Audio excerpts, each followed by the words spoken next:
everybody. So let us listen Nigel London live as he explained the whole situation, what went on, the misunderstanding, the understanding, whatever it is the understanding of it. But we're gonna get on to it. So let us listen to him. Justice and what is proper must always be the vanguard of anything that I find myself in.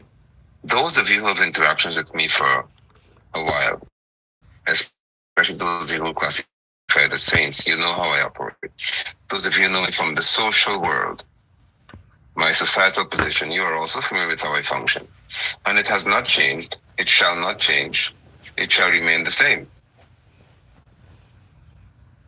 I not tolerate. I shall never tolerate or be a partner of anything or party to anything that speaks injustice or any form of abuse to female or females. You know me.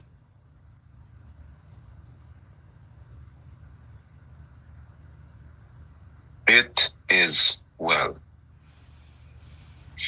I would like to encourage you as you pay attention this evening to please pay attention to what is said and what is shown, and do not be distracted by that which is deliberately intended to grab your attention from what is being presented to you. I would like to also encourage those of you who are discouraged at this time to say that, well, there's a collation and things are falling apart apparently, and there you have a challenge accepting that there is a challenge and there are issues, and more so this is being ventilated publicly and you shouldn't wash your dirty linen in public and so on. I understand all that you're saying. I would like to also submit to you that the culture of this world is now different. And when cultures change, we must be prepared to address that change and function in that space of change. It is unhealthy for an individual's reputation, their character, and their social responsibility. It's unhealthy for an individual to sit and allow what is untrue to be continuously spewed by people who have societal responsibility. Now, there's a difference. I normally said on the campaign, you could say whatever you want about me, it doesn't matter. It doesn't matter to me. But be very careful as to how you treat with my family and those who concern me, because it would be a different game if you do that. Rico Scarce has decided that he wants to find out what happens if that were to be done.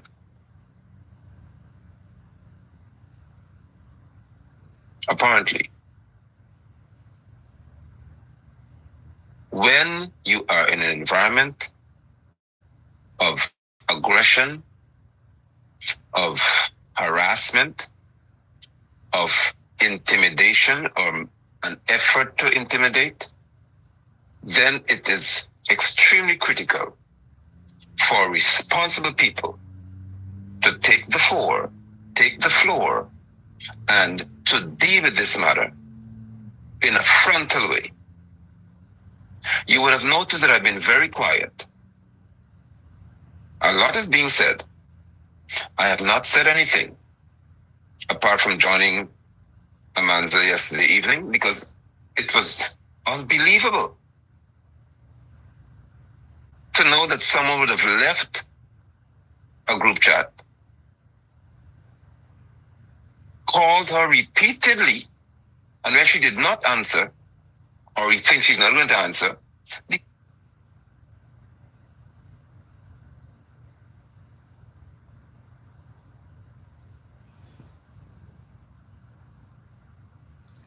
Uh-oh. Why my internet behaving like this now?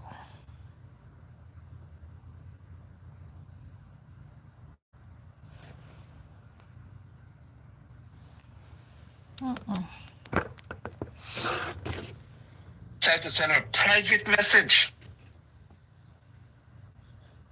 which was sent to me by a member of V-PAC. And that message was read by Amanza, that you have one last chance. I am giving you one last chance to make it right with V-PAC before I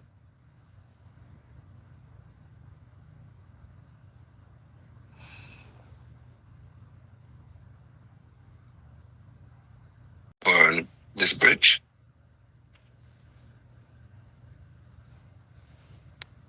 I would like to submit to you that it is necessary for me to keep my promise to all Guyanese, which is that I do not subscribe to individuals being public in their disrespect, their threatening behavior, their intimidatory actions, bullying of especially a female, and then I go quietly somewhere to talk my tail between my legs and say nothing. I wouldn't do that. Even if I were the president of this country, it's not going to happen. I'm not finale who, when Damlal did what he did, or was accused of doing what he would have done. Sit quietly when, what's his name? Sharon Das told him that she wants the dog to F her. Ali sat quietly, not this person here. If you are going to be in any way disrespectful to a female, I shall deal with you.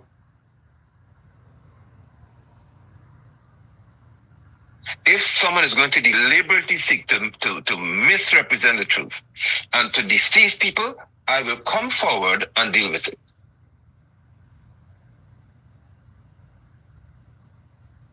Now,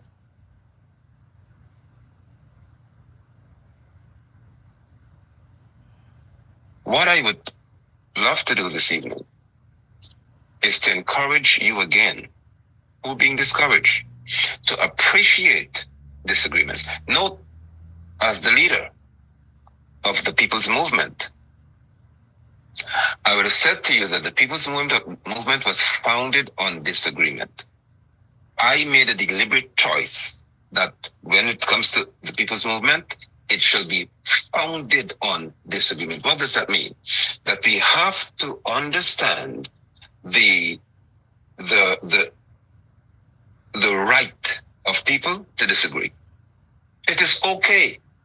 You've heard me say that on the People's Movement show ad nauseum on many occasions, that it is okay to disagree. Fine.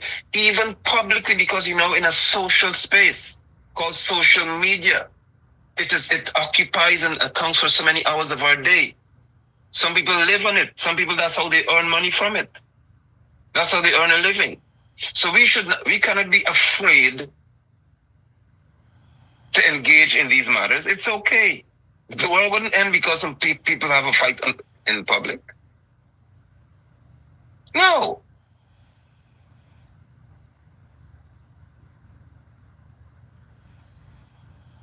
It is fine. Disagreements, even on social platforms, are okay. This is not the PPP, where women can be treated in whatever manner, or you know their issues, but you're compelled to be quiet. That's how dictators function, not me.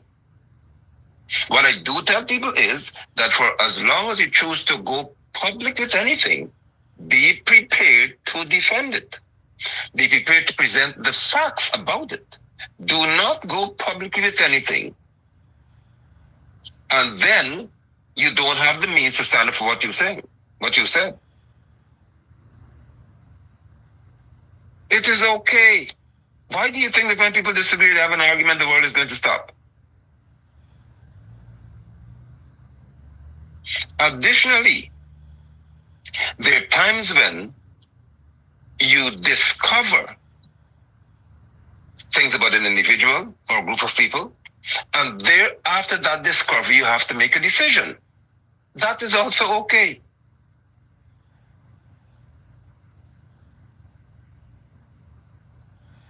May I submit to you that there is never going to be a day in my life when a political party matters more to me than a person. or than people. When you have like a situation where in the PNC, when an individual said that their leader then would have some years ago threatened or asked, or what if I put this gun to your head or something to that effect and rape you? And she said, well, you have to kill me. Of course, not in those polite terms, according to the report of the person.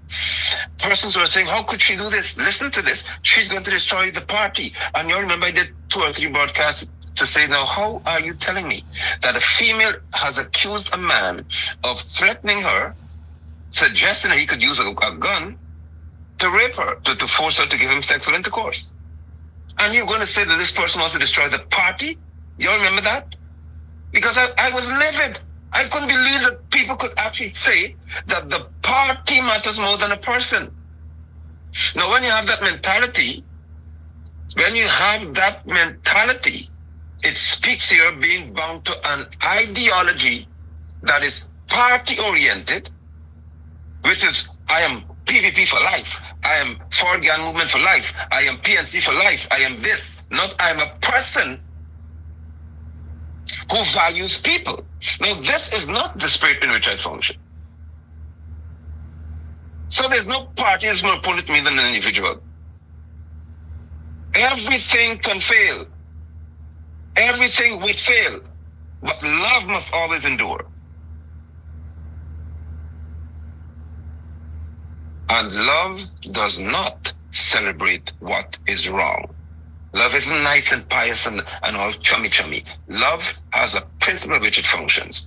And that principle is that it does not celebrate or endorse what is wrong.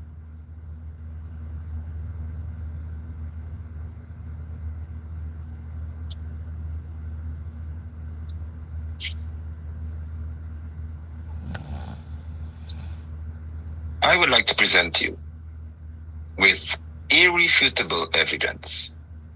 There are persons who would have said, including the V-PAC release with Bess, his image on it. Permit me to present you with the facts.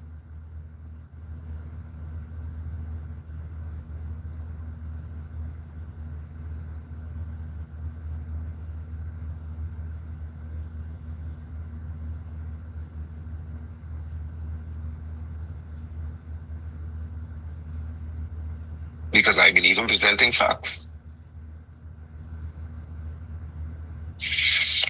Now, when I see something of this nature,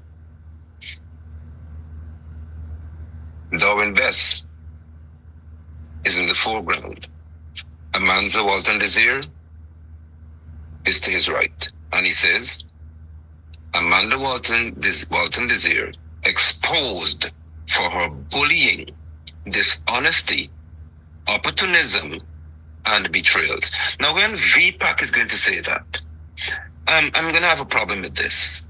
And the problem that I shall have is that no man, no group of men, which V-PAC essentially is, I don't see any female around them, at no time would I expect Darwin to do this.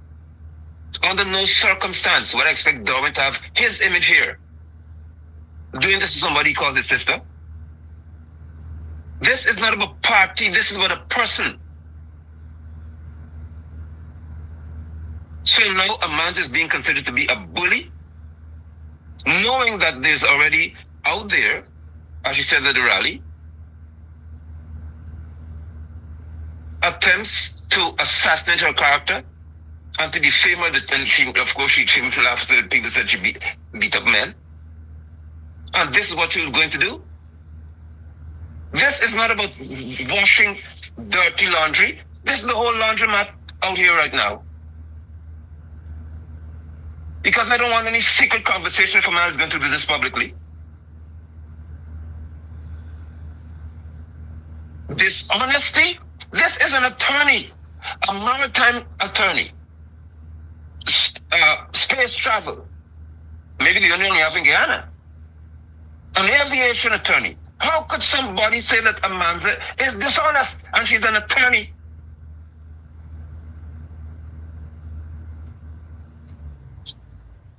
When this is done, what do you expect? What do you expect me to do as a man who you know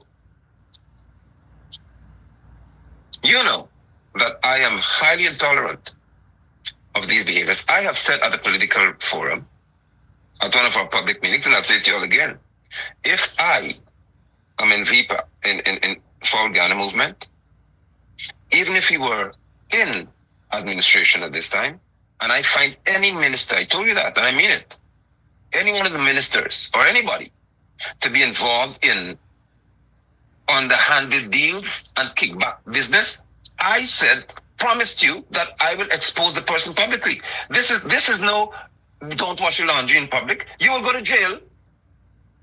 I don't care who you are. I do not care who you are.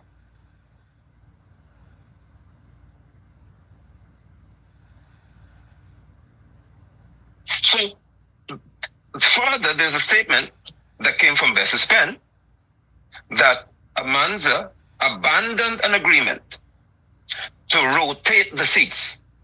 I'll show you suitable evidence. And that in this abandonment, it became 60-40. 60% of the time she'll be there, now she'll be there 40% of the time. And Bess said nothing else. Now, my brothers and my sisters, let's go to July 1st. I deal with irrefutable evidence. See, that's how I function. I don't function any other way. I don't function in emotions. I bring Rico's case here and all of them to this platform. I don't function in emotions. Coalition of courage. This is what we signed to. I'm showing you the preamble to it, okay? This is the agreement. Let me show you the agreement here. We, the members, and I'll read for those who are a bit slow on the other side. We, the members of Forward Guyana, the People's Movement, this was we signed on July 1st, and the Vigilant People's Action Committee, V-PAC, have joined forces, listen to this carefully, to create the Forward Guyana movement. Are you with me here? Because I'm showing you the facts, okay? Let's see what we agreed to and signed to. A coalition, a people-powered alternative to the status quo. A coalition that brings together principled political actors, civil society, youth, farmers, faith leaders, public servants, and concerned citizens to build a just, inclusive, and modern Guyana. We are committed, please pay attention to this part. This is the agreement. We are committed to presenting a unified slate of candidates to contest the September 1, 2025 general and regional elections. I repeat, we are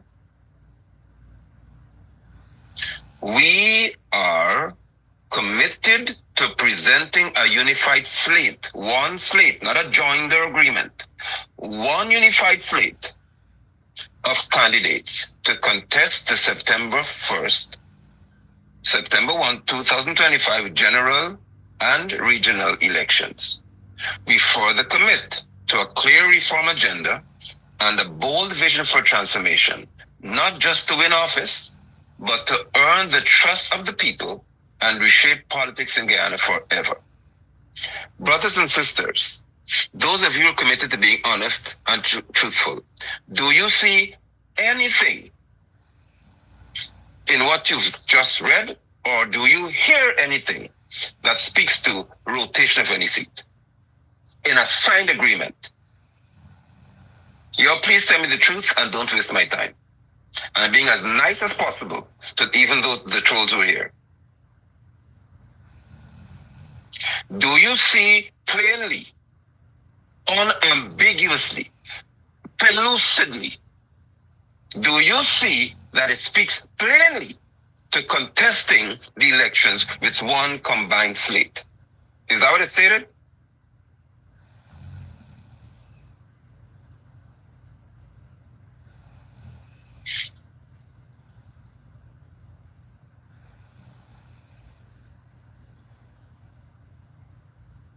Do Do you see that?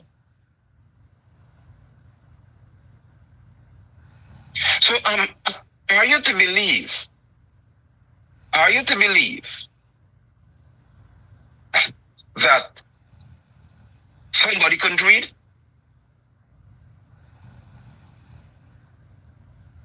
Now, we must be careful to speak to agreements that are signed and discussions that are had. It is dishonest to not speak to agreements that are signed and then just talk about discussions that are being had. Mind you, not discussions that are closed.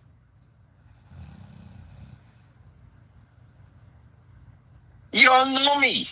And you should know that I would not function in any environment where we cannot have the truth as what guides us. I don't care if it's church, if it's construction work that I do, if it's business. If you're not going to be honest, we'll have a problem.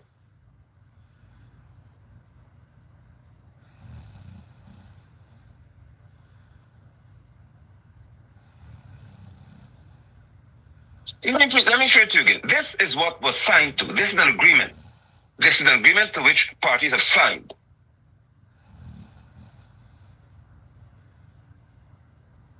Second paragraph. We are committed to presenting a unified slate of candidates to contest the September 1, 2025 general and regional elections. Oh my goodness. If you have signed to a unified list to contest the elections, okay.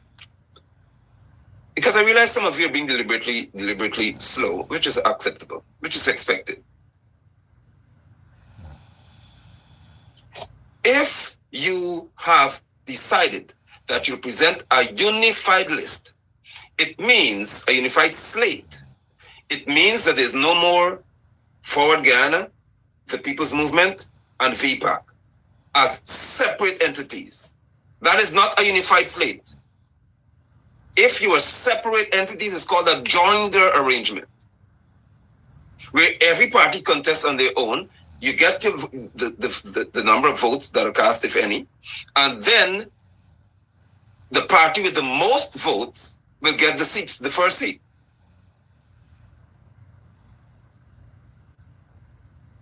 And the remainder will go to the one with the second, with more votes, and then the third will go to the ones with the lower number. That is the law. You know what the problem is in Guyana? That people don't like to read. They are lazy in many instances. And many people prefer to be on social media and just listen to what somebody says, oh, I could run with that. Because I don't like this person, I'll run with that. It is irresponsible, and I don't tolerate that in a serious environment.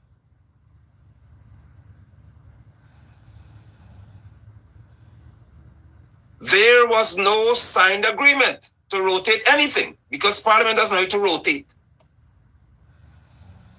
Because this is what a rotation looks like. Okay? It's not for us to rotate, it means you have to come back to a 360-degree completion of an angle. Now, you see, this is where you make me misbehave sometimes. This here is almost circular. If I'm going to rotate, I have to get back to where I've started. That's what is called a rotation. If I go halfway, it's called an arc. Now, for heaven's sake, why some of you don't sit in math class and pay attention? Why didn't you do that for your life? Huh?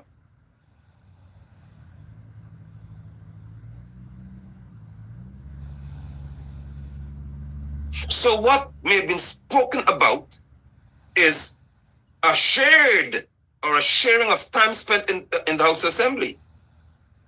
So before this agreement was signed, there would have been discussions being had. Listen, we could possibly go 1/3, 1/3, 1/3. That's a discussion. That's not a contract.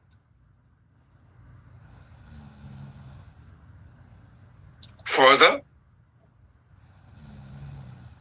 it could have been one person go for a particular period of time and another go for another period of time. Because you have a presidential candidate and a prime ministerial candidate. That's another discussion. In that discussion, let me get to the other part for y'all. After September 1st, the People's Movement because we have responsible folk on this side. We have folk who understand law. We have actually a general secretary who's a lawyer. That's how serious we are. We said we understood that the agreement is for the 1st of September. It ends at election. Therefore, the expectation will be to have a conversation thereafter about how do we move forward. I made an effort, this person here, to reach out to say that this is time for us to have the conversation because elections are over. The GCOM, whatever they did, they announced the results. Based on GCOM's results, we have to have a conversation.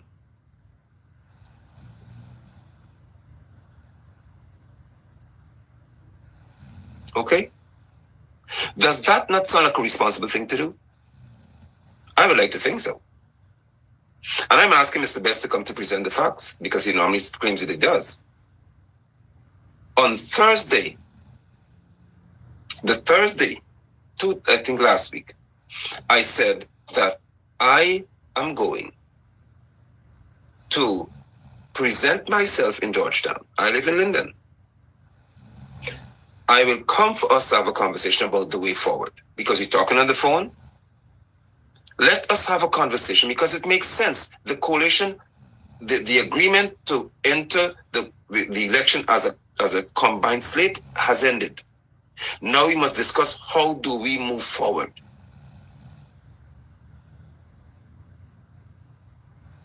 Do you see a sequence here? There is not we shall do this. It is we can do this. We can consider these things. Do you understand the difference? There's a difference between we are going to do something and we can consider and have discussions about something. I would that somebody can understand the difference.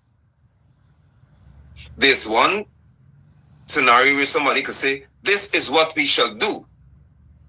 There's another that says that this is what we have to consider doing. There's a difference. Let's have a conversation about what we will do. Okay.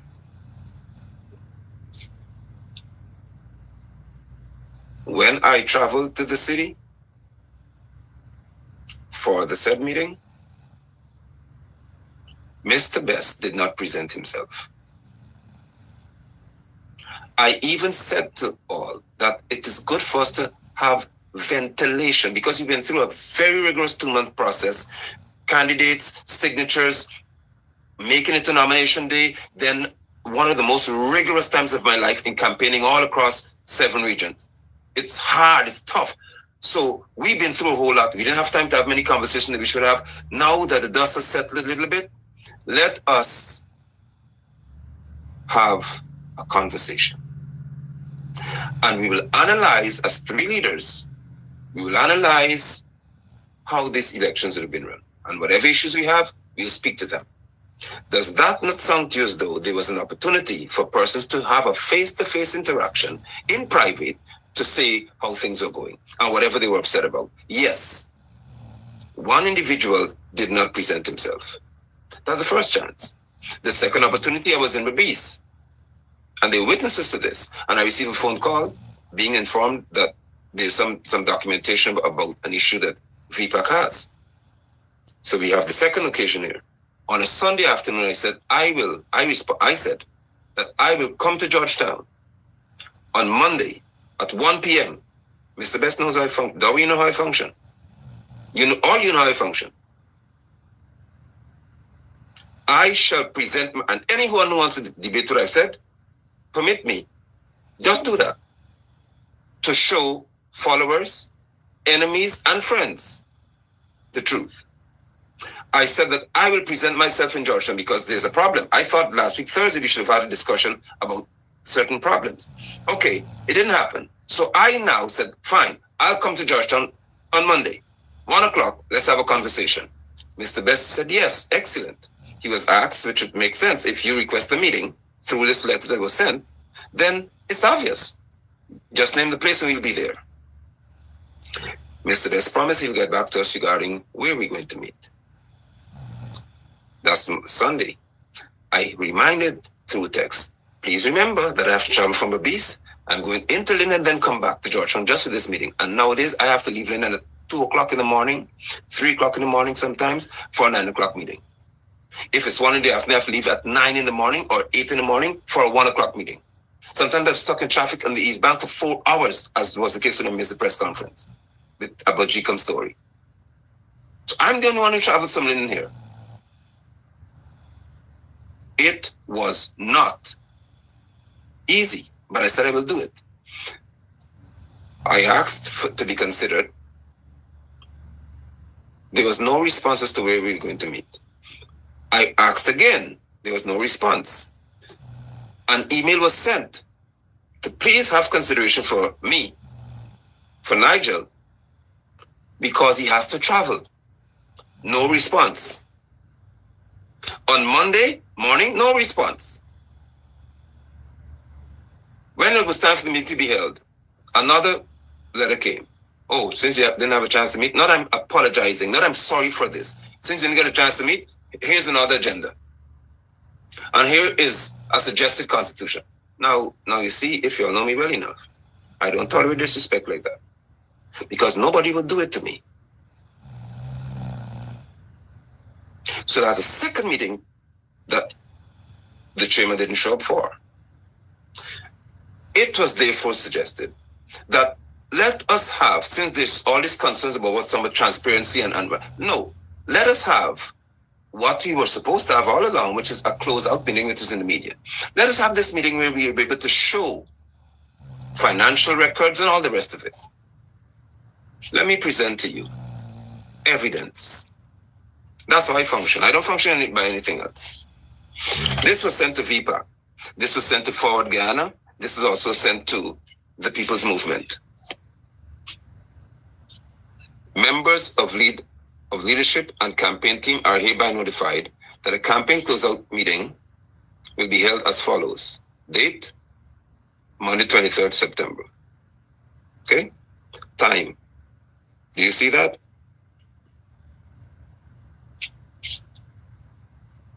Okay. Venue. You have the whole agenda. Let me present you with the facts. Do you see number 3 that speaks to, or number 2, campaign overview? Okay. You see number 3 that speaks to financial reports? I'm not you can see the screen. I hope you can zoom in. Number 6, item number 6 on the agenda.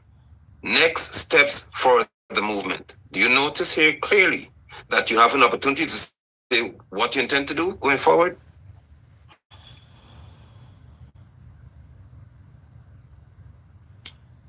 Number 7, feedback and open floor. Do you notice that there are at least 3 occasions in which we can have matters dealt with?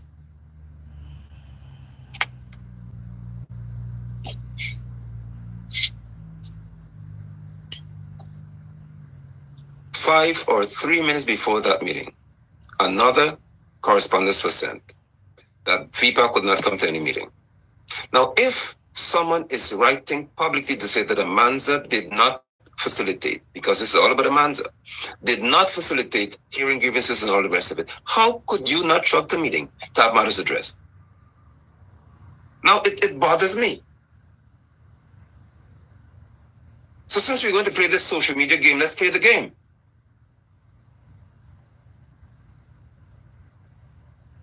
If there is an agenda for a meeting that's sent to all long before that this is what we talk about, I would like to think that common sense will dictate that if I have something to say, I see the agenda speaks to an open floor, it speaks to discussing the way forward, and if you have questions about money, it speaks to financial reports. So I need to come to see what's happening and present my report too. That's how I would reason.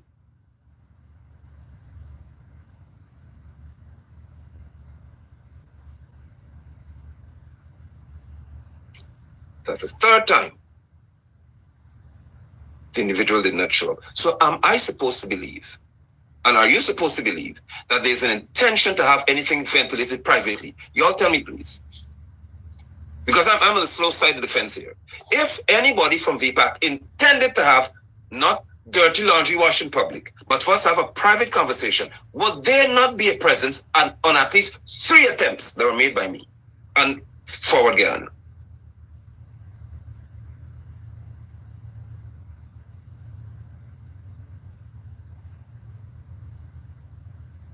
I am showing the evidence. And if they like, I can show you the letters that were sent.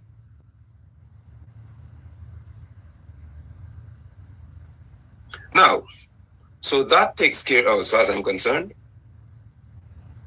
what I consider to be efforts made to misrepresent what happened. There was never an agreement signed about who would go to seat, where, and all that. No, none of that. The agreement was signed to have us enter as one combined slate. Now, here's where I'm going to ask all of the wise people in V-PAC, Forward Ghana, the People's Movement, PVP, PNC, wherever you're from, because some of you are delighted to know that there's a challenge over here. I'll ask you a very simple question. If Amanza Walton Desir was registered for nomination as the presidential candidate, I'm asking V-PAC and all that to answer the question.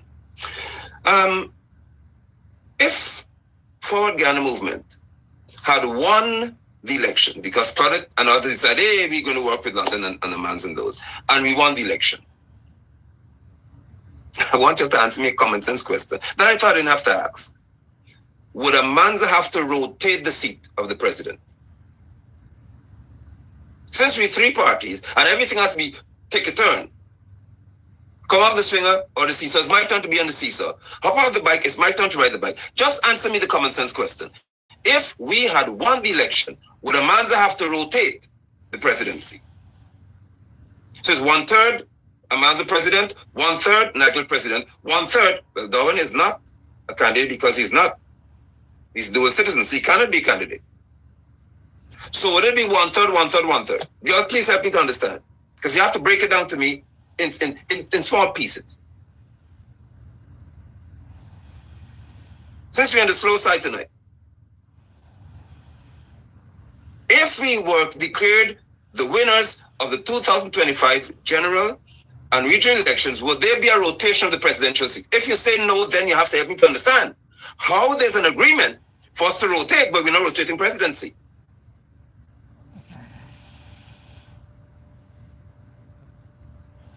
Help me, please. I admit, I confess I'm slow. I'm not that bright. I'm not bright like Irfan. So help me to understand the maths.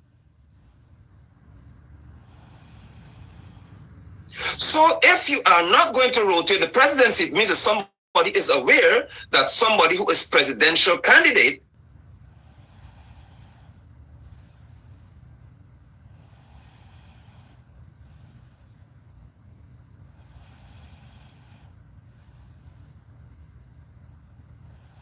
good.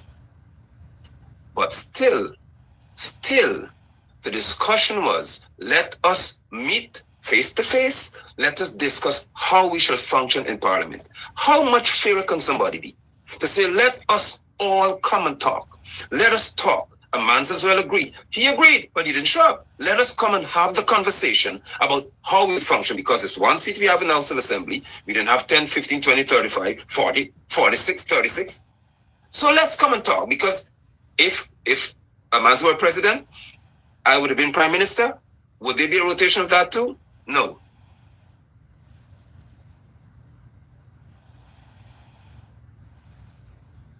So there has to be a basic human understanding that when we speak to political movements entering into an electoral cycle where seats are allotted, you must please be wise enough to know that if you have someone called a presidential candidate, that is your premier candidate.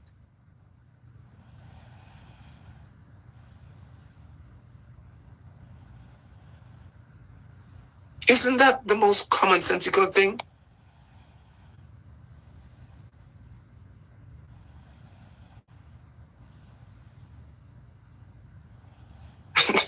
No, I'm asking because I need somebody to help me to understand this. Do you rotate because you tripartite, so you have to rotate presidency, rotate prime minister position, rotate all ministers' position? Even further,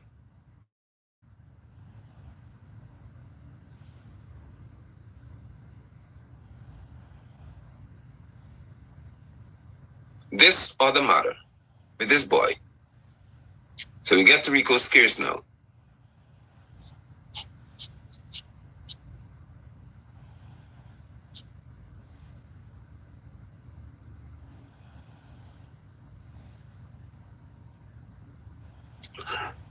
And Rico Scarce is a member of V-PAC. Honestly speaking, I've met 4 members of V-PAC. Darwin Bess, Francis Bailey, Rico Scarce, and Richie. The others went to win, as far as I'm aware. Some others didn't contest. So 4 I'm aware of. Rico Scarce does not live in Guyana.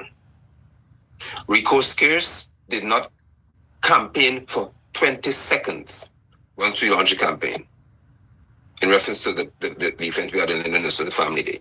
And we began to work in earnest. I do not even think whether Rico Scarce voted. I don't think he voted because he wasn't here.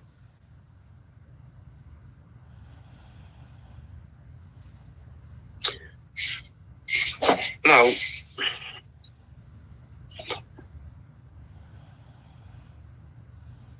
it is important for you to understand that this is not an ethnic conversation, because it is not, Rico Scarce is not African Guyanese. And Forward Ghana movement is a multi-ethnic movement, which is why I speak to people. But I find it interesting that, let me present to you what the accusation is first. That Darwin Bess would level an accusation of this nature, as you would have seen it. Let me remove myself from the screen. Okay, see that?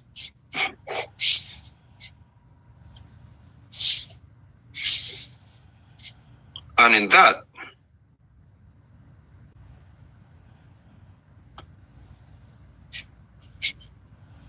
look at what was said. So we get to Rico Scarce here now.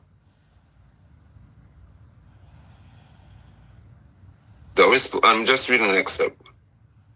But betrayal of trust was the only the beginning. When a V-PAC member, this is where Rico Scarce comes in. When a V-PAC, and the text that was sent to Manza after she didn't answer the phone for whatever reason, and this fellow reached out to her inbox, okay.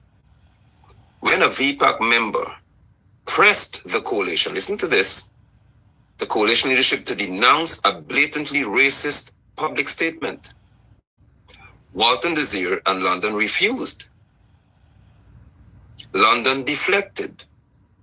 Walton Desir went silent. And when pressed to answer directly whether they condoned racism, Walton Desir chose the coward's path and went live on Facebook, fabricating a story that V-PAC had threatened her. Do you see now? Now I want you to tell me about washing dirty laundry. Am I supposed to meet in a private room to talk about this with people who went public to say this? This level of my God. When someone can be this mendacious, this dishonest, it is frightening to me.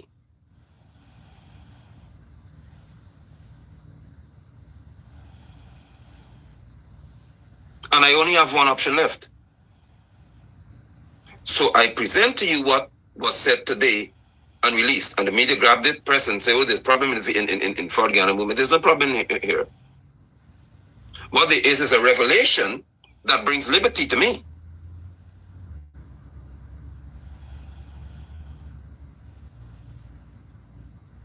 Let me show you what this Rico Scarce fellow is talking about.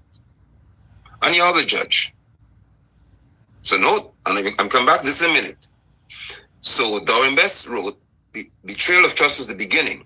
When a V-PAC member pressed the coalition, Rico Scarce pressed the coalition leadership to denounce blatantly a racist public statement. Walton Disney London refused. Do you see Bess saying that he denounced it?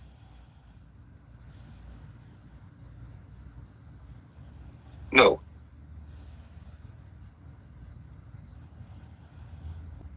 So let us see what this issue is. And I'll play the video for you. And how it will make you angry. Under my let me tell you the difference between Indian people and Coolie people. I just made a post about the frequent blackout we getting in Guyana and how it will make you angry. Under my post, a set of Coolie come out and start attack a set of irrelevant lies. Plus it's irrelevant and plus it's lies. You understand? Not one Indian would come and say something like that because Indian people know that when one person in a community is affected, everybody's affected because they don't know we are one. We're not Coolie people. They can never understand the chauvinism. And so is the same with black people. Them different, them last, them corrupt. They can never be Africans or Archibulans. Never.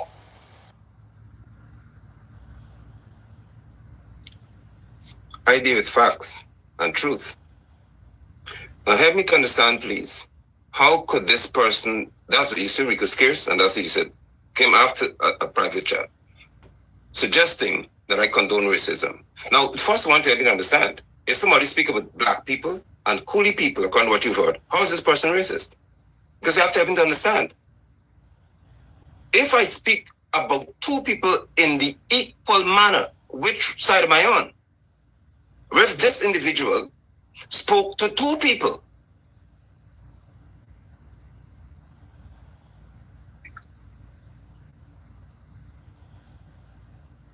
I need some help.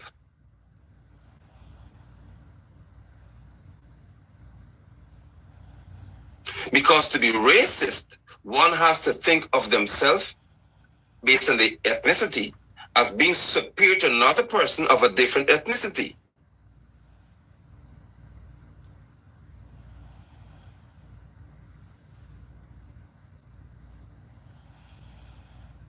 Now,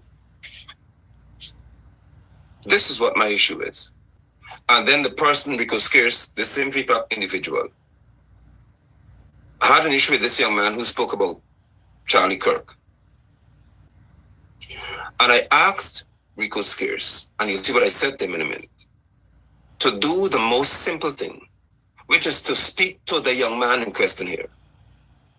You don't have to come to the leadership of Forward Ghana movement. So, so you saw the video, okay. So from that video, this is what Bess presented to the public. This is public now. This is public. This is the public. Bess said that based on that video, this individual pressed the coalition membership or leadership to denounce a blatantly racist public statement. If it is racist, it cannot include two, unless it's a white man or a Chinese person who's speaking about Coolie and black, or an Armenian person, but it cannot be someone who falls within the two groups. How does it ever make sense?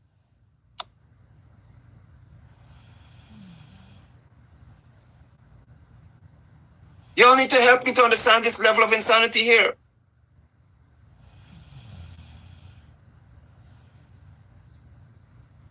I said plainly and most clearly to Mr. Scarce that he should speak to the individual.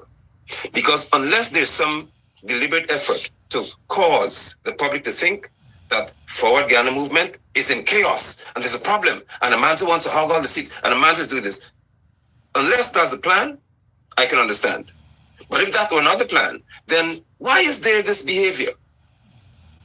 If somebody says something that you consider to be you're in the same political group that is unhealthy or unethical, speak to the person. It's that simple to me. But I asked the question of Rico Scarce to tell me whether he agrees with Charlie Kirk that African descendants who suffered for 400 years, 280 years as a matter of fact, 200 plus years of slavery, do you agree, like the UN does, do you agree that, with Charlie Kirk as a matter of fact I should say, that we do not deserve reparation? I asked him to tell me because I need to know where his mind was in reference to this Charlie Kirk situation.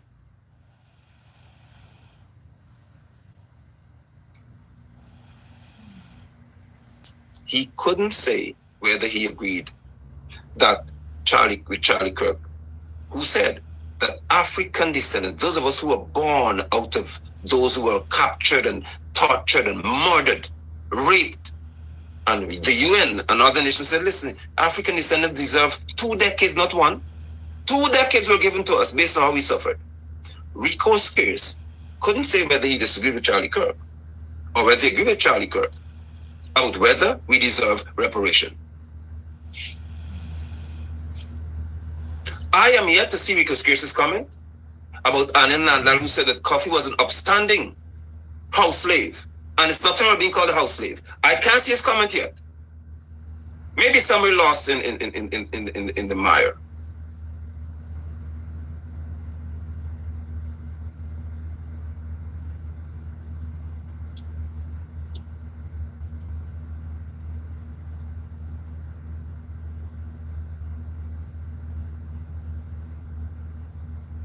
So what?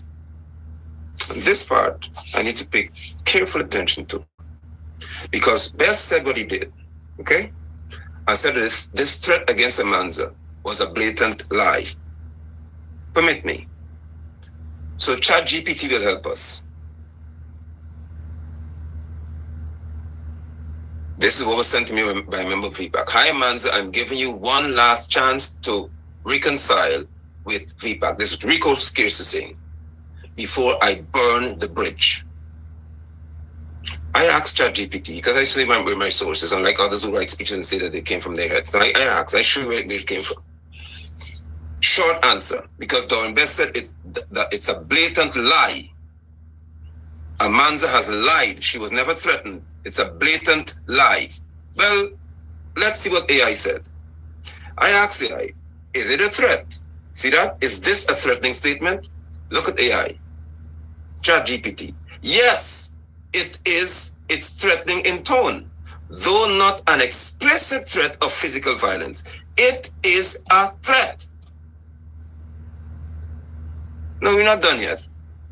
No, we're not finished yet.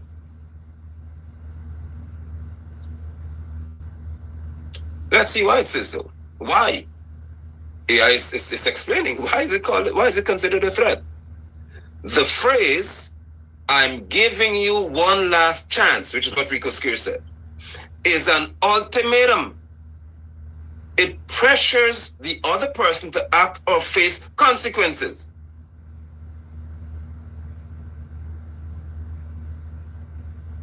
Before I burn this bridge is a metaphor, meaning the speaker will permanently cut off the relationship or take irreversible action if the person does not comply. This implies punitive consequences, loss of access, reputation, or opportunities. We don't know what burning the bridge was.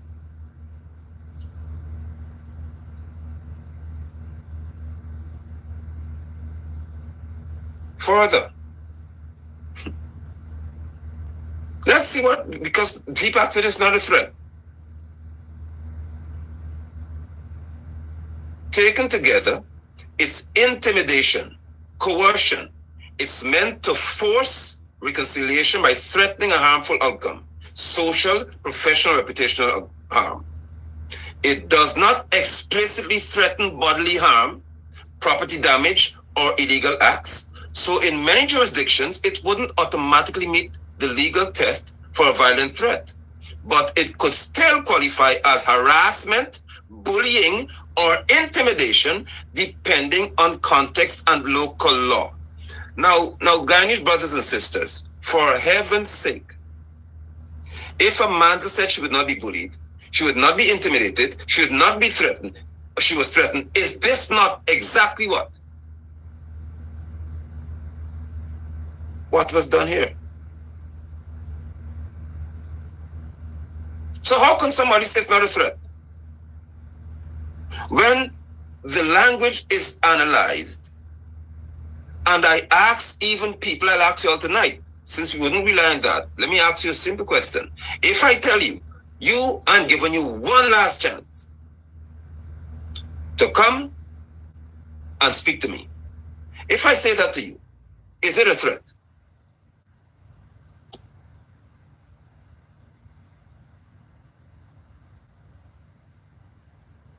If I say to you, let's have a poll here. Let's have a poll here.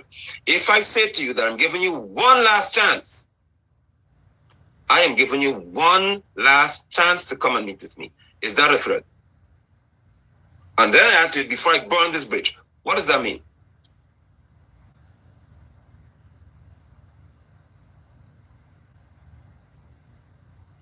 Do you take it as a compliment?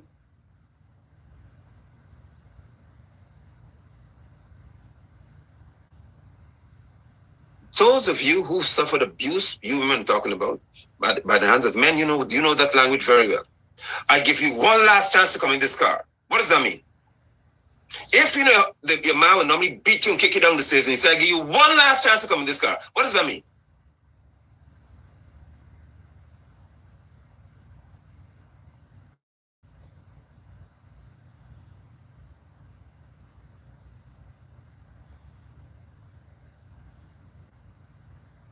Do not play this game.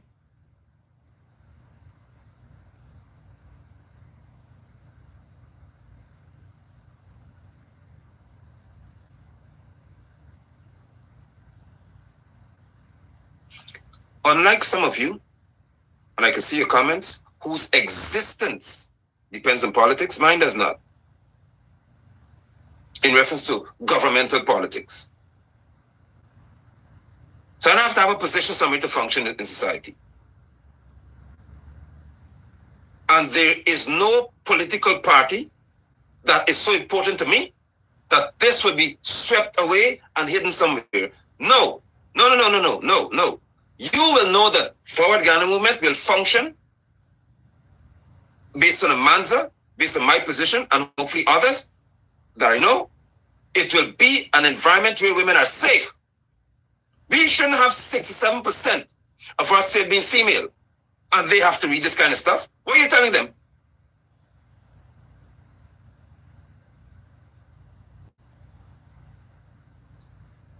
There's no private conversation to be had if anybody's going to say this is acceptable. So let's see if there's anything else to add to this. Look here. Let me just go through some slides for you that Rico Scarce and Darwin can't condemn. Tell me if this is acceptable, because this is all public information here. Francis Michael Bailey, Asha Manza, Kisun 2.0 loading. Is this okay? Is this not bullying? Is this how you treat a female? Knowing that Asha Kisun has got the worst, as far as I'm concerned, conduct in reference to parliamentarian. So you're suggesting the Manza is disingenuous?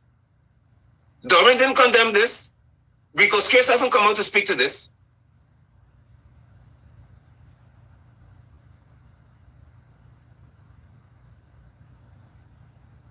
Is this okay? Let's see what else Rico Scarce had to say. He's gone to Laura Batson now. She did a broadcast today. Rico has gone over there. Female again, coming after another female. Laura Batson, your attempt at smoke screen is pathetic. I remember before the 1st of September 2025, during the campaign season, we all agreed, we didn't campaign by the way, that hate and racism has no place in Forward Ghana Coalition, hence the signing of the contract with the people.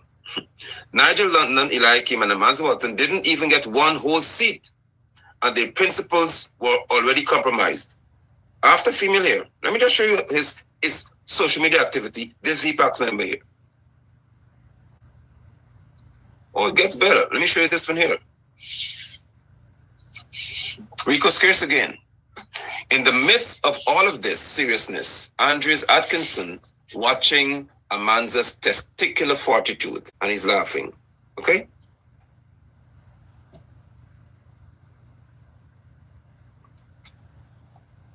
Look at this. This is Rico Scarce, who wants to talk about this individual who spoke about what he said with Charlie Kirk, which is in his private capacity. He said it. He's not a leader of V-PAC, leader for Ghana movement. He's not a leader.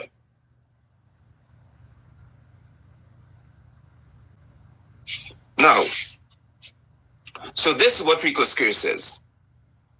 Watching a man's testicular fortitude. Then, if you think that this, because it could mean that the one is strong. Me and Amanza aren't friends. He's speaking to a member of parliament who would have been a presidential candidate. Look at his tone towards Amanza here. Look at this one. So the person responded to him. Okay, look at this. So Andrews Atkinson said, if you had any sense, you would pay attention to it too. You're too focused on trying to be funny to even realize what's happening. What was happening? Look at this. Look at the Rico Scarce. But how come you didn't see them testicles all this time? You all read that. That's Ricardo. This is Ricardo here. Ricardo Scarce. Please pay attention. And let's see if Darwin will condemn this, because this is on social media here. But how come you didn't see them testicles all this time? Is this okay? I want you to tell me this is acceptable. I should say, oh, you shouldn't what? This person's not a leader. He's not a leader for Ghana movement.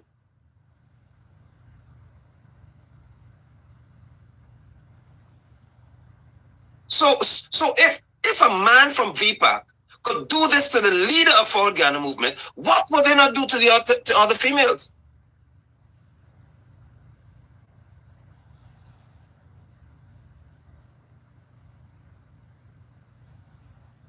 Am I to think, Darwin, Bess, that this is acceptable? Is this how V-PAC treats females? I do not accredit you to this behavior. I don't attribute it to you, but you're the leader, so I'm asking you. You talk about I deflected? This is crazy.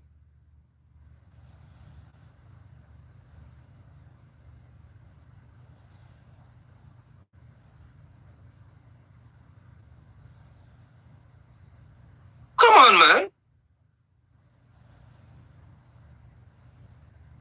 So my brothers and sisters, let me present you the part we spoke to Ambassador. I refuse to say whether I condone racism. Let me make this clear to all the other. There are some questions that are considered to be disrespectful, crass, and plainly stupid. If anybody in the Forward Ghana movement or any part of this world is going to ask me of all people or Amanza whether I condone racism, it is a stupid question to ask.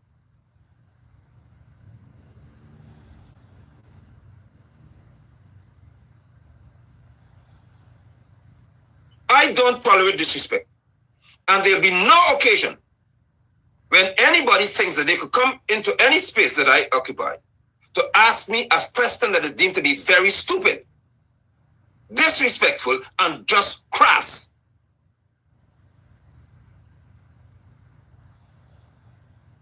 Am I supposed to say no, I don't condone racism? Really?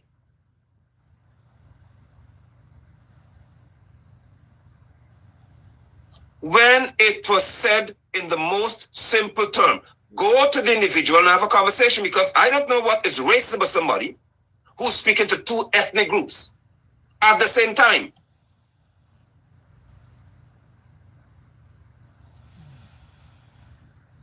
And he's addressing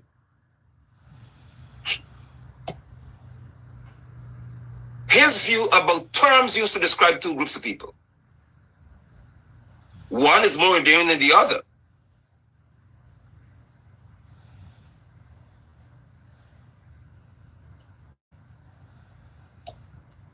Listen to me, y'all. Y'all listen to me very clearly. There's nobody named Rico Scarce or any other Scarce who could tell me that they could have the nerve to come and ask me if I condone racism. You're being disrespectful and being very stupid. Do not even try it. And for Darwin Bess' sake, since you want to do what you've done, I will say this to all and sundry. The same Rico Scarce said that he's given Darwin, Bess, and Amanza an opportunity to answer the question. And if they don't respond in that chat group, then he'll believe that they uphold my position. What is my position in the first place? Darwin, Bess never responded.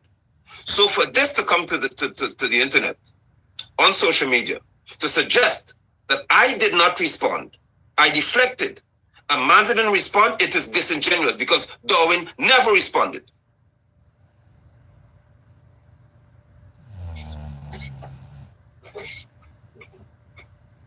And to suggest that the reason why Amanza went and did the live is because she did not say whether she condones racism, it is ridiculous. She went to the broadcast because Rico Scarce said what I've shown you, it came from V-PAC. This is why she went to the broadcast.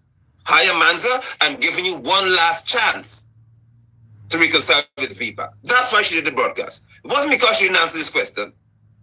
And we're not going to do that. We shall not ever be allowed to escape with this nonsense in attacking any female. Brothers and sisters, I have made myself clear. And I would like to inform all of you that this is where my interaction ends. I am not going to spend another minute on any platform wasting my time on a matter that, as far as I'm concerned, I have presented to you the evidence. Let them come with the evidence now. Let anybody else present something that's contrary to what I've said.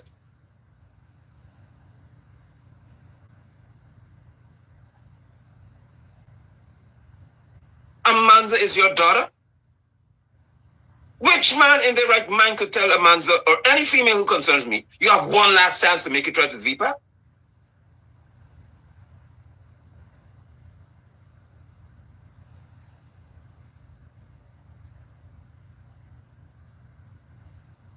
There is no issue on the part of the people's movement with the ethics,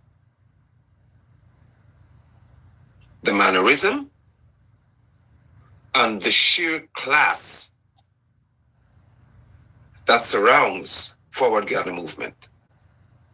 What there is an issue with is men who will take to social media and in a public space seek to bully, intimidate, and disrespect the leader of this movement or any other female. There is politics to me, and there's a line to be drawn. I am not like some of y'all who are so emotionally unstable that because I came here to speak tonight, you are so troubled and you can't sleep. Do not do that. And if Darwin Bess desires to have this reconciled, he shall do the right thing. If V-PAC wants to have this reconciled, they will condemn any man who does this to a female. We are not playing this game.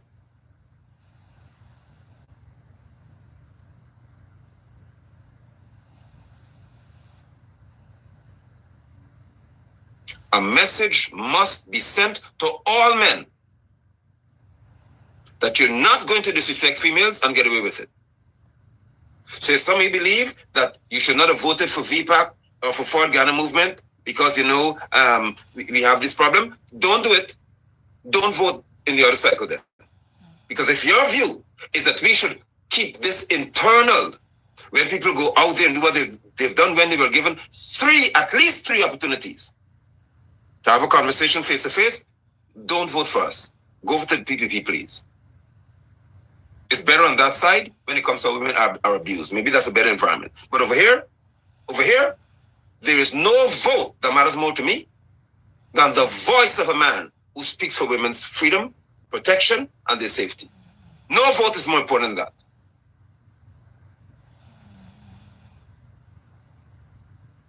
that. Melissa Ann Atwell, who is not a member of V-PAC, is not a member of Forward Ghana, is not a member of any party as far as she would have said. And when I found out that the PPP used lobbyists to try to get her to come to Ghana, what did you see me do? Let's be straight. What did you see me do as a man in my country? You see me say, well, after all, Melissa is not a member of the People's Movement, so I really don't have to do anything. What did you see me do?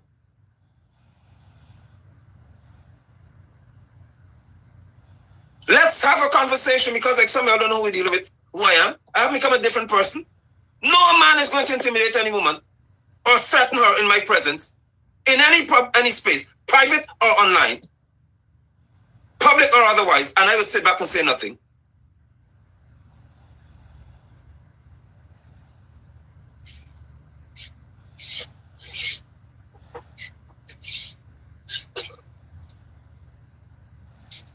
No way. You're not getting away with this.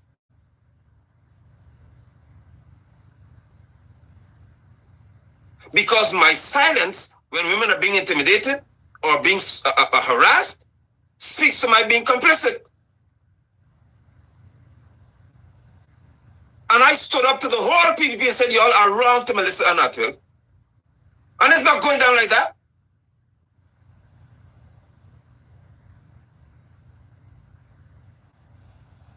When Sharon Das said to the woman in India, I don't know the woman in India, but what did you see me do?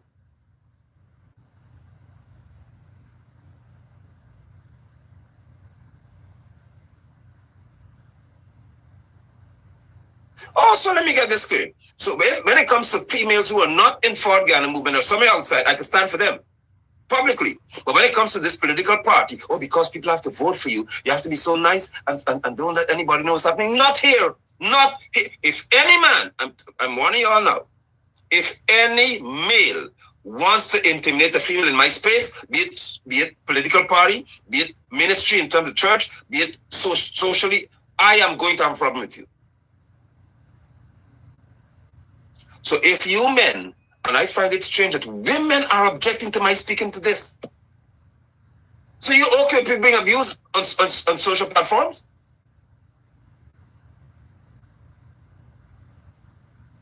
This is abusive behavior.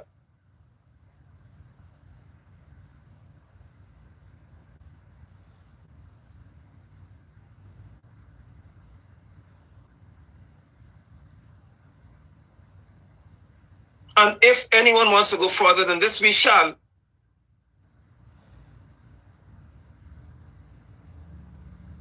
You've heard me sit at forums, and I've said, listen, Amanza is the leader of Ford Ghana movement. When she speaks, I would like to, of course, allow her to have a conversation, to show respect. I am a man, I don't have to question who I am.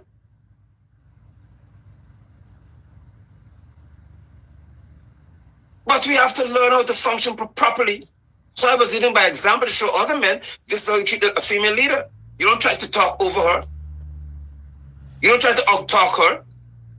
This is your presidential candidate. Respect the person.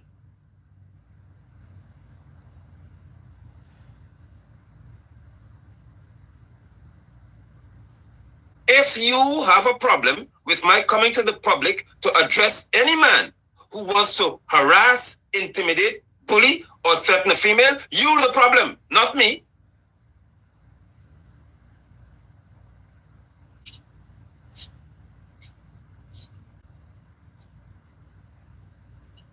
If you wish to tell me that there was any agreement and it was signed that we should rotate, which doesn't happen, but you want to say so, fine. If you said there's an agreement that we agreed to, we signed to operate until the 1st of September, that's an agreement. It was honored. If you're given an opportunity to come and speak to what happens after the 1st of September, and you refuse, it cannot be a man's issue.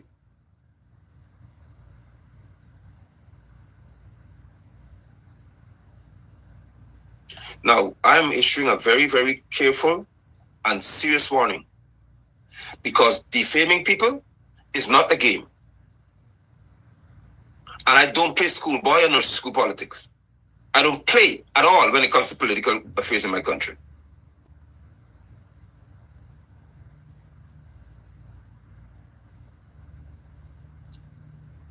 You are not going to intimidate, defame, in any way or harass a female and get away with it. You remember when Dan Lanson in assembly told Natasha Singh that she wanted to leave? Remember I said, if I were in assembly, I'd slap you. That's what I said. Me.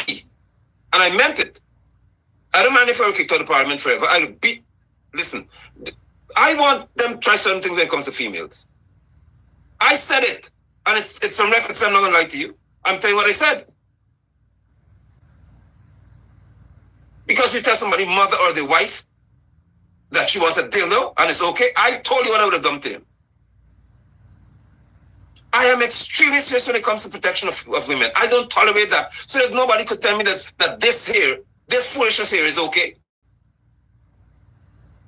And you tell me that Scarce could talk about how the man is him and the testicles and that's okay? What is really wrong with y'all?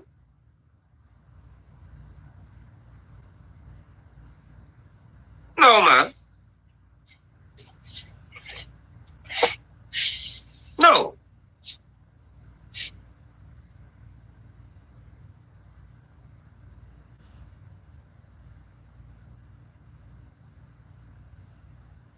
And now we spewing nonsense about 60-40. How did we do that?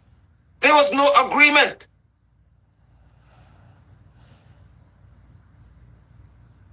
There was no further discussion to all of the possibilities. How is this okay?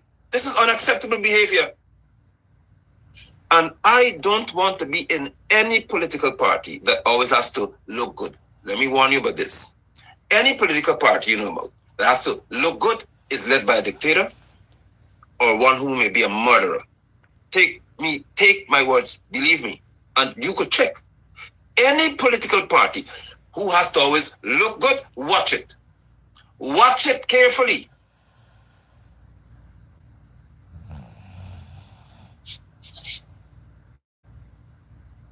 You watch it. When Darmla was accused of raping the 16-year-old girl, what did you see me do? I live in Linden. What did you see me do? You all tell the world. What did you see me do?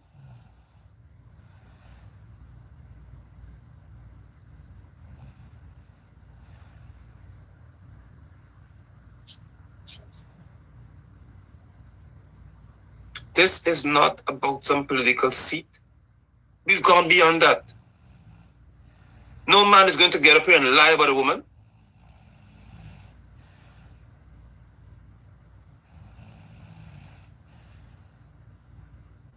No, I am fine. I'll always be fine. So next week, tomorrow, any other day, we can have any conversation. But it's not going down like that in my presence. So let's be clear on this, please. I would that you'll have a wonderful evening. I trust that you'll do well and that you'll understand.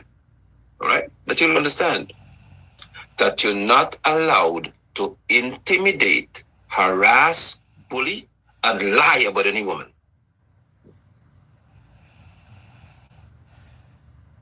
And I asked you doing this to check Rico Scarce. For the sake of V-PAC, check this boy.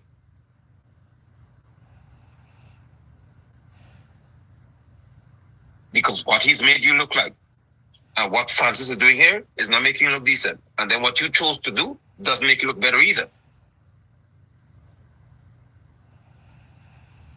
Women will think very particularly about y'all if you think that this is okay to be intimidating, harassing, bullying, and defaming a female. Women, you say this is women of society, watch it. This does not look good. And I will tell the world that I want nothing to do with any man who treats women in this manner. I would tell you all that off the bat. There's no political maneuvering here with me. If you're not going to treat women with respect, don't come around me. Do we have an understanding? Do you all understand my position clearly here, please? Because like some people still cloudy. Let me lay the ground rule here in reference to me. There's no political movement here. This is me talking to y'all. If I am in any group where women are not going to be respected and valued, I don't want to deal with you. Are we clear? Have I made myself as clear as I should to all who are concerned? Because it comes down to this. This way the rubber is on the road for me. I don't care what group it is.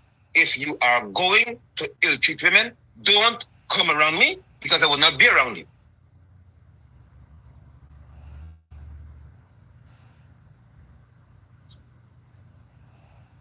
So that is my position. That is my whole position. Politics doesn't mean that much to me. Reference again as culture called politics, whereby that means more to me than protecting women.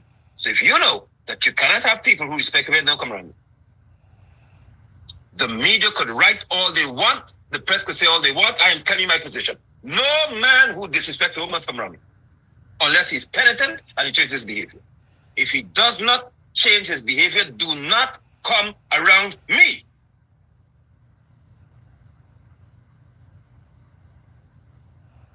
Too many women are being beaten, murdered, harassed, bullied, intimidated for me to say, oh, it's okay, it's not a big deal. It's a huge deal for me.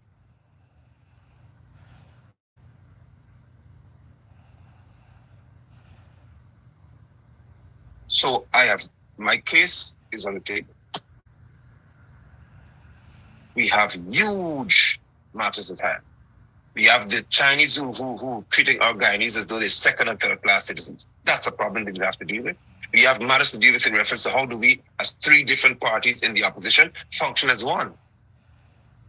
We cannot be in assembly and as we talk about win alone. There are three other parties. If he's the official leader of the opposition, there are two other groups that you have to speak with. We have huge things to deal with.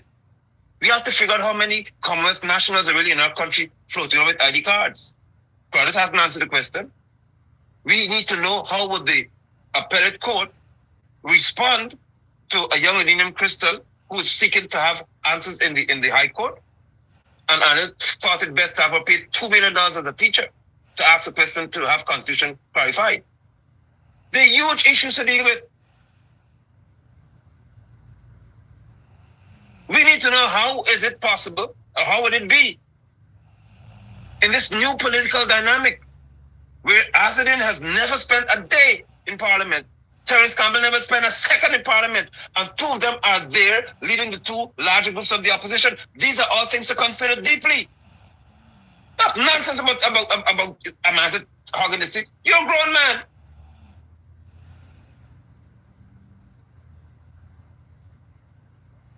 We have business to take care of. We have a bridge that almost collapsed and killed somebody. Do you see me whining about seat?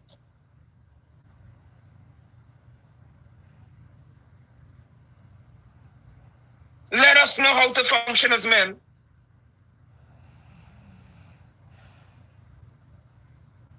We have a highway, pitch black, take yet another 2 lives. It's going by 2s and 3s nowadays. And Barrett doesn't see the need to tell people, tell Riascan, put solar lights on those posts so people can see it at night. The highways are marked. You don't even know where you're going sometimes. We have huge issues in this country.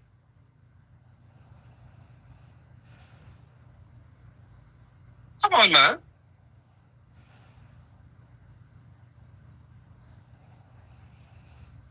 So I would like to submit to you that all of you have so much issues. Please take your time. Take your time to focus on what matters.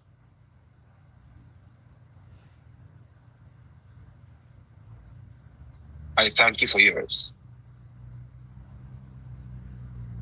I'm grateful for yours. Good? And we move forward. There's work to be done. There's work to be done. And it shall be. I've addressed this. All you want to have questions answered, they've been answered tonight. So let's move forward from here.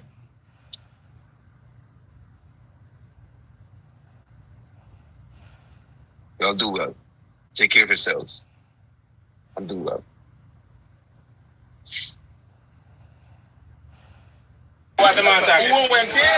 Hi guys. Morning. So I'm standing here with employees of both sides. And also past employees, because this, as I said, this is a matter that concerns all of us as Guyanese. So as you join the broadcast, Let me know whether you hear me clearly, please. You can see me clearly so that we can have this. I know you're monitoring my broadcast at Freedom House in Appearance, right? So, as I said, there's a new Minister of Labor, and we expect you to be here in London to deal with this matter.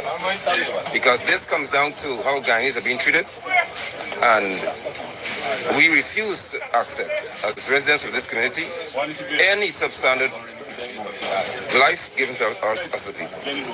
Our brothers and our sisters who work for this company deserve to have the best and deserve to be paid and treated as though they deserve the best. So I'm here standing with these employees and past employees to bring certain things to light to you. So just give me the feedback. Once you hear me clearly, we go. All right? Coming in clearly? Perfect. If you don't mind, you can share the broadcast and have some conversation with these guys. This madness has to stop today. Barra, Jagdio, and others, I'm aware that NISIL, which is owned by us, by the way, NISIL is owned by anybody. NISIL is owned by the state, by the people. NISIL has a 30% interest in this company. 30%. So both sides, not just Chinese people, both sides owned by us 30%. So it tells me then that the interest of these workers would not necessarily be your interest, since you are part of the owner. Or you behave as though you own the company, but it's owned by us, all Guyanese. Let us be clear today in this conversation. It's not good, it's clear. Let's be clear in this conversation to what's happening to our workers. We will stand for our right, and these men are not going to break. I encourage them to stand until this is done. Whatever their rights are must be respected. There are those who are speaking to being contracted by this company, and they're told that they have to, there's a 3-month probationary period. Thereafter, you have another 3 months to improve skill if necessary, But the contract is for a year. We're being told that people are hearing that they have to work for 2 years before they can become permanent. Some are being told 3, some work for 4. This has to stop. All right? Why did the foreman or why did the foreman or the senior man? There's a last review. They end up going 4 or 5 years. 4 or 5 years. Like a punishment. Right. That's punishment. Punishment. All right? That is good. So it's them by saying I stay from the foreman or GS girl. If you get anybody mad, then your contract or this temporary arrangement goes forever. So here we have some employees. There's a former employee. I want to start with him because he's been around for a while. Greetings, brother. Greetings. Let's share, first of all, your knowledge of because you have history. You know from whence this company came. Let's have this conversation this morning. No, both side company came in 2004. Signed the contract. 2004? Yeah. Okay. 2004. That had a 2-year period, 2 to 3 year period, whereby it was monitoring the system, and then both sides took it over. Right. So, for the contract, it ended up with Mr. get 20%, both sides get 70%. That is how the ratio work out. Okay. Now, I'm going to pray from that and go straight into business now. Several times, these workers come on the road and they get through under the bus. What I'm talking from experience. Right. The General Secretary of the Union, which is Mr. Bess. Which union is that? Nasi, okay. Nasi Union.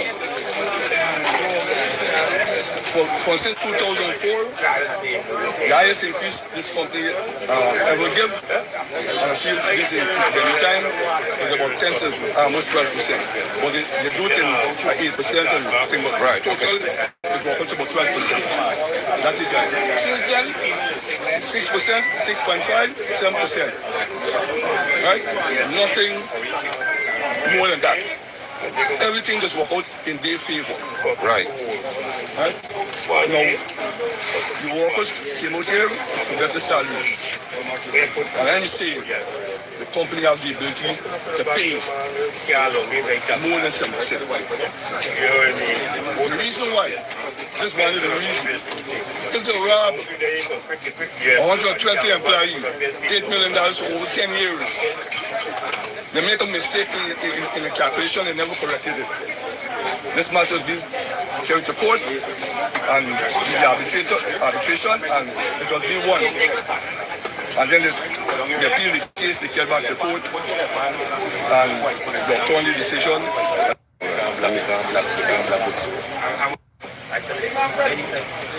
Yeah. So all right. You had a matter, because that's where you broke up. We lost it, right? And in this matter, you had won initially. Yeah. What was the matter about? The matter is the calculation of people's salary. Calculation of salary is correct. Calculation of salary was being done wrong.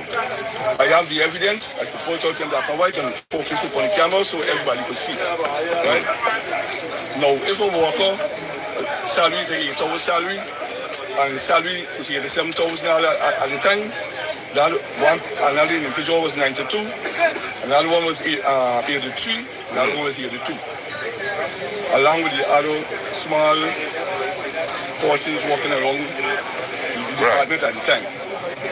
They use my salary and do the calculation. Instead of the plus and the 4 hours to my money, they take from 8 hours to 12 hours, it's 75% increase. Because 4 hours will become overtime. Yeah. Right? Don't get 75% increase. No. They take 75% and divide it and come up with 29,000. Now, the man was getting 92,000, he get the same 29,000 increase. What they do, use my salary as a base. Right. Come with 216,000 and give each and every individual 216,000. And that is wrong. I have the evidence here. I could pull it out to show in black and white. I could charge anybody because they get signature. Right? Sure the signature if you can, because I want evidence to be out here. They get signature. You can talk while you check. So as a guy, you would have challenged this system to ensure that it would benefit all the other employees, as a matter of fact. All the evidence is right here. See? And I can verify that I've seen the same. Alright? Are you seen that clearly for yours? It's an arbitration tribunal report. It's right here. Alright? So in this arbitration, because you want to build a foundation before you talk to these other employees, in this arbitration it was found and proven that the rates that they calculated for you would have been incorrect. Yeah, incorrect. And that's to the tune of how much money again? For, when you calculate how many, 120 people were robbed, how much? Look at this. $10 million. Y'all pay attention to this, please. This is salary scale. You see salary scales there? From 2007. Never been upgraded. Look at this salary scale. If you add on all the percentage what the company have give, a foreman right now might be getting 900,000. Wow. Jam foreman will be getting far much more. That's how serious it be and so simple. And one of the other main thing, in 2015 I came off on the US really. I supposed to resign in 2018. They take advantage from me and send me in another department. I said, man, if you move in the senior man in the department, therefore you don't want me to be around. Right. And I decided to resign. I was ahead of the game all the time of them because I'm not stupid. Now, if you move from this department and go work in another department and the money reduce, when it's time for your pension, you'll be paid in low rate. You don't get paid at a low rate. So I sacrificed 3 years and I came off. Wow. Right? And that sacrifice, I did not regret, but after this, I came off. When I came off, the next year, they take the workers' holiday pay, which are talking with the staff, not the weekly people. Right. All who on the staff payroll. And told them that the holiday pay built in the salary. Holiday pay never built in the salary. That we should write a separate time sheet, mark working holiday. Right. You get the extra 8 hour and 12 hour. The rule is that once you work the day before, the day after, you're entitled to the holiday pay. Correct. If you work on the day, you're entitled to double pay. Right? When the workers check the pay slip, there's no increase of the holidays then. They got a problem 13 holidays in a year. About 13 to 15 holidays because they get some on the spot holidays just come out. Correct. Right? So these workers supposed to be entitled for that. Let Mr. Nabasa talk to the government and talk to the Labor Department people concerning that. That matter has been reported since 2014, 2015, 2016. And up until now, the workers are not paid for holidays. They don't get paid for the holiday. They don't get paid for the holiday pay, which is double. Let them retract the people money and pay them the money for all the number of years. It is something bad. This matter was being reported to Joe Hamilton because Jadyo sent me to him and he never sent the people to come and look into it. Several occasions I asked him to go and look at this thing, send a team, investigate the matter. And Joe Hamilton is the previous Minister of Labour. Yeah, he was the previous Minister. So you're proving here that if there's an issue regarding employment or conditions of employment, terms of employment, the Ministry of Labour or the Minister of Labour has the responsibility to look into it. Yeah. Right? Along with the union, several complaints was being made openly inside on the staff concerning the same holiday. And Mr. Nagasa turned his back. Never one day yet go and tackle the union, tackle the company and say, man, well, this is the thing. You understand? So I just showing the kind of skullduggery going on with the union to the workers. I always keep showing the workers and the boss. The workers them will not tolerated no longer. This is why the workers them. Well, I'm glad these men decided to come and stand to make a statement in Linden that we're not accepting this as residents and as Guyanese in general. It's unacceptable. And I don't know if the guys are here, because I really want to hear from these other workers what's going on. You see, right? the guy's talking about the Mazin thing. You know, Mazin is really there. The Mazin is really good for steel in this. Right, the metal grade. Right, metal grade. There's metal out of steel because they got a lot of war going on. That's why you find that these ships coming steady. Right? And then the next thing too, they don't really wash it because they will gain more in terms of weight and the material. Because if you wash it, you don't wash out some impurities and things on the left back. It's only about slip on the left back here. Right? So before they do that, directly onto the ship, conveyor system. To the ship and let it go down and clear. So that is a plus. That is a plus to the company. So in essence, the company is earning more then? Yes, they're earning more. Depends on the world market price. They are earning. At one time, they make a representation of the workers. Them. At the end of the year, there's only them 0.1% payout in this country. That is total nonsense. The representation I made like some what? To every shipload, you give you 1% or give 0.5% for every shipload left this country and put it at the end of the year and give the workers family them. It will be far much better than you at the end of the year you just give me 0.1 and I'm time to work. And so for there with these guys go through dust and all kind of rain. They don't have a proper water truck. People gonna get TB and all these kind of things with the dust will blowing in the place. I've been through that, I could tell you. You understand? It's not like Paul says to do so. You walk, it blows. Yeah, right? Dry season. They could do better than that. And do they have water truck in the mines? How often do they wear the road? Right? No, I don't know. I know what's the kind of water, so they can know. If you say when we just fit in the water, I know they have taken a caterpillar and bring it into a water truck. But what I'm saying, the spring of it. We can't control too much. Well, exactly. They want a proper water truck. Or another one, they want to in the system in place. Right? And they could do better. So, Conan. Yes, bro. I think the Boss A company got more than we think. Now we have the security. This security going through a serious phase where Security as well? person here, so they were able to Morning, brother. Morning, viewers. I'm a member of the security department. I don't think there's any other representative for security out there presently, but I'll be speaking on their behalf on issues affecting us day to day on the job, right? We have a lot of issues. For example, we just be working. Many times they say that when you ask a rate, a visibility of rate on our place, if you don't know how much money we're working for a day, right? Holidays, Weekends. Sorry. So I hear slow people say certain things. You're employed by a company, you don't know how much money you work for every day. Because if you know how much money you work for a month or fortnight, you don't work per day. They give you a formula. They give you, we have meetings, they give you a formula, and they tell you calculate this, divide that, and you'll get that. We know that, right? But we want Of course. visibility Right. on the pay. This we asked Correct. for, right? And we never was granted it so far. Wow. Right? Security, in my opinion, is be treated like outcasts, like we're not a part of the company. We're like a separate entity attached, like contractor on a contractor basis. To always look at it on both sides, because we don't get treated as other employees, right? Our payment is built in. If we work weekends or work extra days, the payment remains the same. Promotion-wise, for example, I'm in the company for 10 years, right? I was a landscape. I'm proud to say, but there's a rank within the security department. That's right? fine. They have men, employees that is before me, maybe 15, 20 years, right? Seniority. But I'm being promoted ahead of them within the system.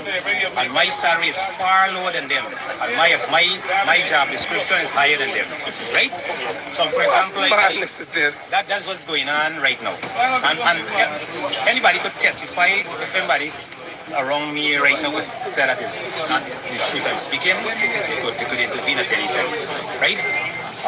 Another thing, we have we carrying firearm, right? I don't know if there's a law within Guyana that they say when you swear in, when you're sworn down to carry firearm within the confines of the company, to do the company job, right? They say you cannot cover come under the union or covered by the union because for some reason they say a supernumerary constable or something of this sort. I don't know much about it, but those are what was told, right?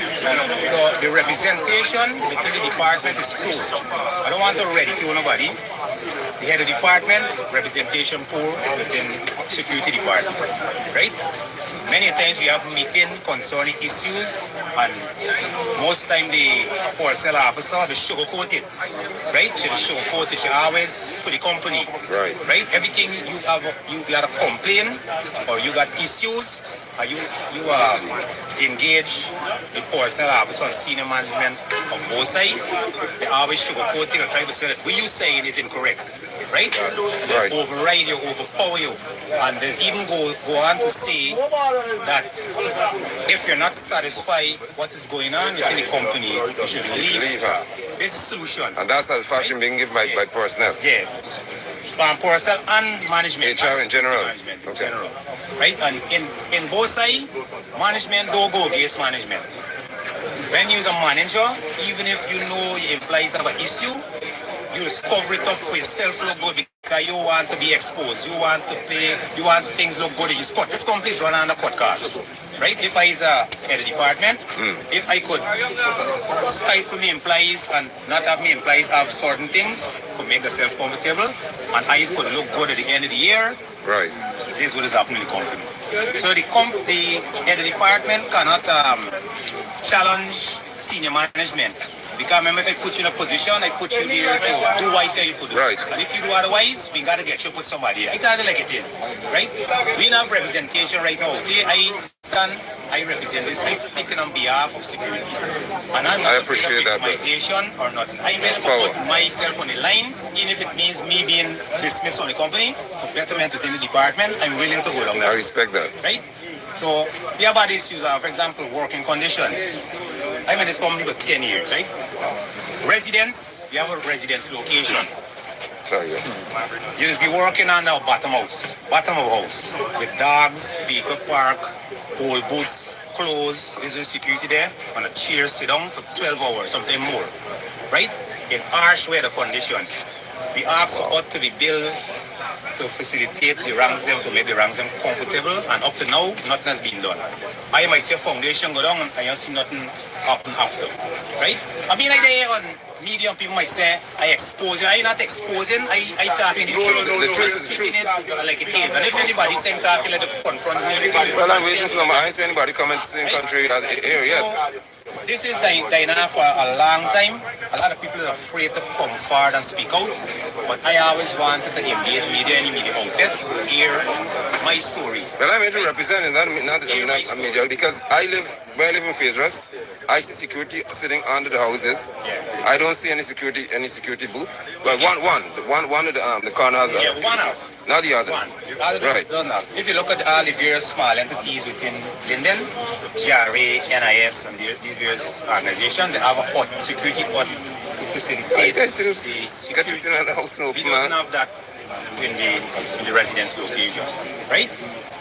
We work on harsh conditions, right? Presently now, we security asking for a departmental raise of pay. They said they would be dealing with it during the negotiation process. Now we hearing they're gonna deal with it after the negotiation process. I don't know. We ain't exactly asking for a raise of pay. We asking for the right pay. Right. We want the scale to fix. A constable or so-called constable cannot be working for more money than a lance corporal or a corporal. That is happening here in both sides security, right? A sergeant working for more money than an inspector. How is that possible though? That is how it is. They're saying that if you're working like for a long time, like let me say I work for 10 years, Right. and I have somebody in the work for 50 or 20 years, because of the years of service, the salary is more. That's not supposed to be. No, but so how do you have a grade? If you have a rank inspector, sergeant, corporal, lance corporal, constable, if there's a ranking system, it has to factor into wage. In both sides, the ranking system is a formality. You just supposed to the ranking in both sides security. You see a man with 2 stripes on the hand, Right. There's a flam. There's a flam. You don't get paid for though. I could clock it. I'm a lance corporal. I got on a stripe on my hand, a pistol in my waist, and I have no compensation for that. Carry a pistol, I'm supposed to be carrying. I'm supposed to have firearm allowance. We don't have firearm allowance. I just assist in driving duties. I don't get allowances for driving. Morning, Right? So these are the things that is going on. For me, I could only speak to security, right? Because I is a member of the security. This is the thing that is going on within the security. And when we talk about raise the pay, they often counteract by saying how they say that we is the highest paid security within the country, so we shouldn't complain, right? But our job description is more than just a poll gate, right? We is more than poll gate. We do a lot of things when it comes to security within this company. That's a poll gate, open gate, and right entry. We do escorts. We do a lot of different things, right? We do fuel, all these different things we do. Yeah. Documentation of fuel, the ranks work at the scale, and all these things. So I don't know. I was asking if the Ministry of Labor could come to both sides, the company itself, and engage the employees, not the management.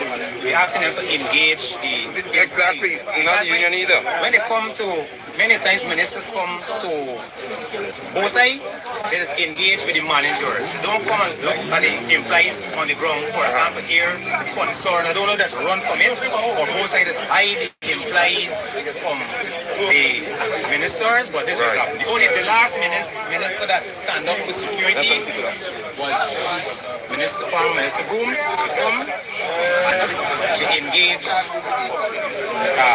to work for the employees. And we get this 40 hour, this tax we have to 40 hour. Right. She implemented it, right? So we get a little increase in the regard, right? But otherwise, our department is a mess, right? I mean, a lot of people would annoyed for me speaking the truth. They say, you speak the truth is the most hated, right? Most hated. I don't never have many friends. I talking it like it is. If you look, nobody else security is not out there. I represent it, right? They're gonna say he's playing this and you do, but I doing the same for my colleagues, myself. I don't know how long more I got to the department for the time.